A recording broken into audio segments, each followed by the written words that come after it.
Ya, pemirsa, kita beralih ke informasi lain. Selebritas Paula Verhoeven mengadukan hakim yang menangani kasus perceraiannya dengan Baim Wong ke Komisi Yudisial. Aduan dilayangkan Paula terkait dugaan pelanggaran kode etik oleh Majelis Hakim Pengadilan Agama Jakarta Selatan.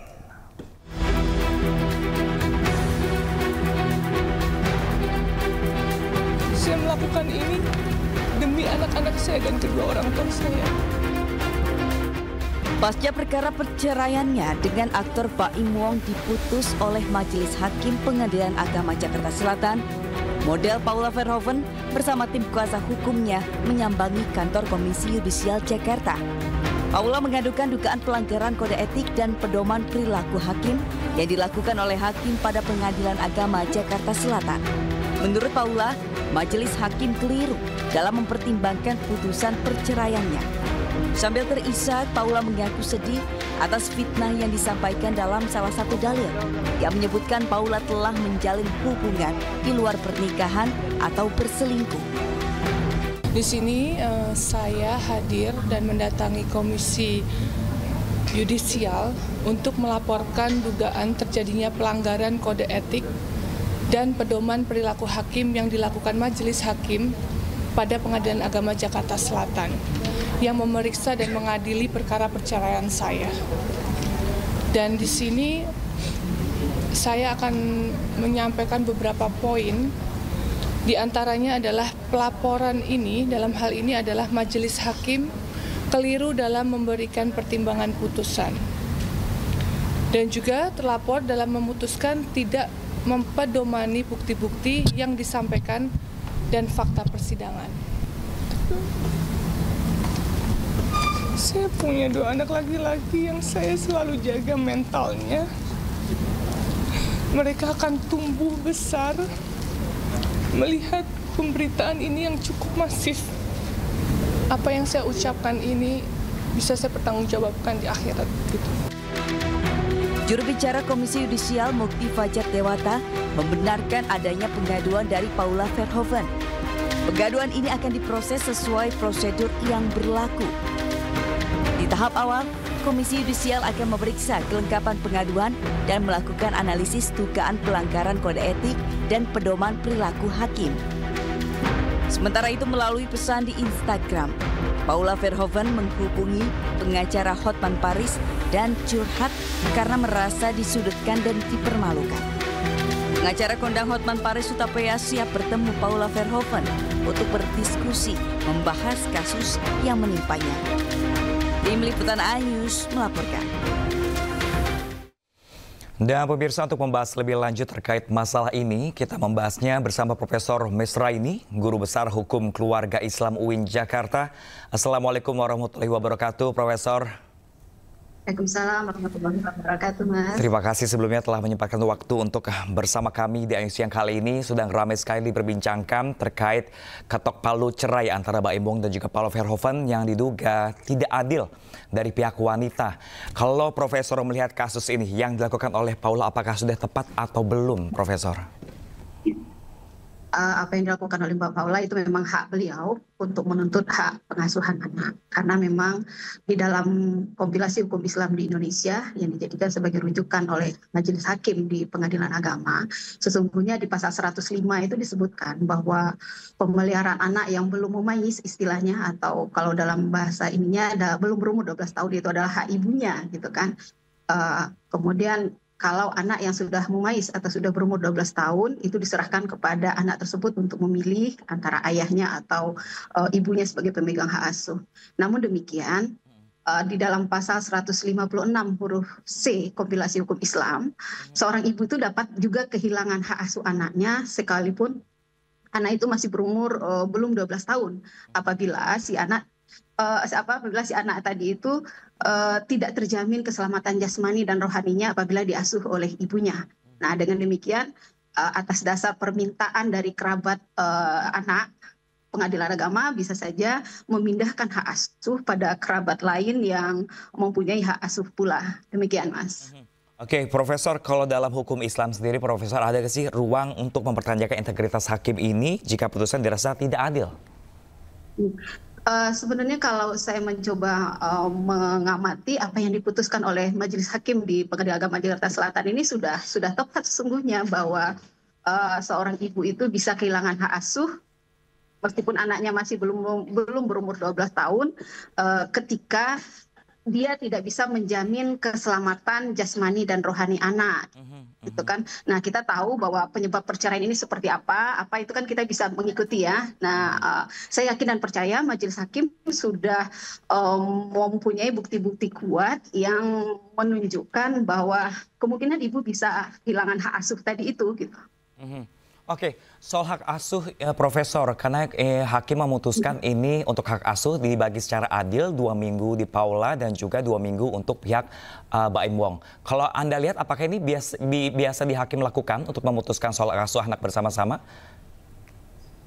Jika memang terjadi kesepakatan, sebenarnya gini, berkaitan dengan pengasuhan anak, yang harus lebih dikedepankan itu adalah aspek kemaslahatan anak. Anak itu akan lebih maslahat ikut ibunya atau ikut ayahnya. Jika memang bisa diselesaikan secara kekeluargaan, mereka bisa saja menyepakati tanpa melibatkan Majelis Hakim sesungguhnya gitu kan, antara ayah dan ibu menyepakati bagaimana pembagiannya gitu. Tapi ketika tidak terjadi kesepakatan, mereka mengajukan ke Pengadilan Agama, kemudian Hakim memutuskan dan itulah yang dipatuhin. Kalau memang Majelis Hakim menyebutkan 2 minggu ikut ibu, kemudian 2 minggu ikut ayah, ya kalau memang itu yang terbaik untuk kepentingan perkembangan fisik psikis si anak, ya kalau saya yakin dan percaya Majelis Hakim pasti sudah mempunyai bukti-bukti kuat untuk memberikan keputusan ada pembagian secara adil seperti itu gitu. Oke, dan lebih menghebohkan lagi, Profesor, ini dalam putusannya kemarin kepada Paula, Hakim menggunakan kata selingkuh dan durhaka kepada suami. Nah, kalau Anda lihat seperti apa? Apakah sudah tepat, apakah melanggar etik? Kalau memang alasannya seperti demikian, memutuskan ya bukan saya ya, dalam bahasa fikih, dalam bahasa hukum Islam itu disebut dengan istilah istri yang nusyush. Istri yang nusyush, yang membangkang gitu kan. Kalau memang itu terbukti, maka ketika terjadi perceraian tadi itu akan ada indikasi bahwa istri tidak akan mendapatkan hak mut'ah, istri tidak akan mendapatkan hak nafkah idah. Jika memang itu tidak, kita melihat dari putusan itu gitu kan. Jika dengan dalam putusan itu tidak ada hak mut'ah, hak nafkah idah, berarti ada indikasi memang terbukti istrinya nusyus, melakukan pembangkangan, ketidaktaatan, atau mungkin tadi itu perselingkuhan yang diekspos oleh media, bisa saja itu terbukti. Kalau itu memang terbukti, dan itu jadi indikasi menguatkan Hakim untuk menghilangkan hak asuh dari secara full dari ibu, walaupun anak masih belum berumur 12 tahun gitu. Jadi menurut Profesor, ini yang dikatakan oleh Majelis Hakim memutuskan bahwa ini karena perselingkuhan itu memang diperbolehkan, memang wajar, lumrah di sana.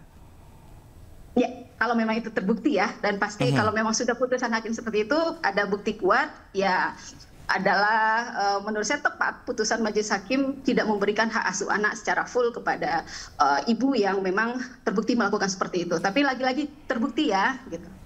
Oke, ini kalau memang terbukti kata Profesor. Kalau Profesor bilang ini bagaimana hukum Islam ini mengatur perlindungan hak-hak perempuan dalam perceraian termasuk dalam hal bukti dan juga saksi, Profesor? Ya. Sebenarnya dalam persoalan hak asuh anak menurut hukum Islam, justru sebenarnya Islam itu lebih berpihak terhadap istri, terhadap perempuan daripada suami. Kenapa? Karena tadi itu dipatok bahwa hak asuh anak bagi yang belum berumur 12 tahun atau belum mumais menurut fikih itu adalah hak ibunya.